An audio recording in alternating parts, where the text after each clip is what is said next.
روزی روزگاری در فینیتو قرار بر این شدندی که کنسرت موسیقایی برگزار شوندی.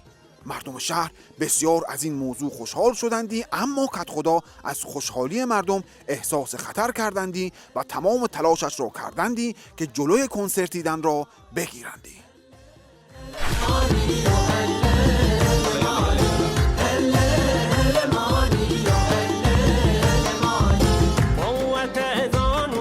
کدخدا هر کاری کردیم نتوانستیدندی جلوی کنسرت را بگیریم.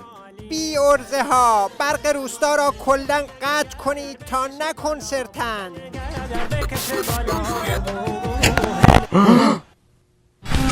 جمع کنید ساز و مزغونتان را.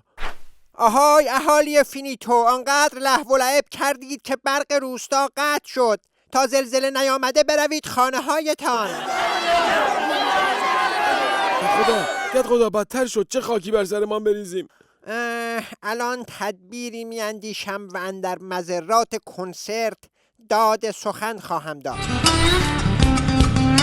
آهای اهالی فینیتو، هیچ میدانستید که موسیقی چه ضررهایی دارد؟ موسیقی 70 بلا و درد بی درمان می آورد. الان قالقال را می آورم تا تأثیرات موسیقی را بر روی او خودتان ببینید.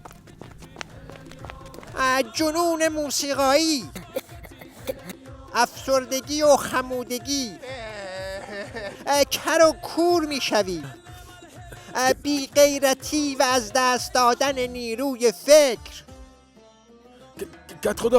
کدخدا اینجا چه باید بکنیم؟ نمیخواهد کاری بکنی، تو ژنتیک بی فکر و بی غیرتی و سرانجام مرگ ناگهانی. دیدید مردم، من برای سلامتی خودتان گفتم.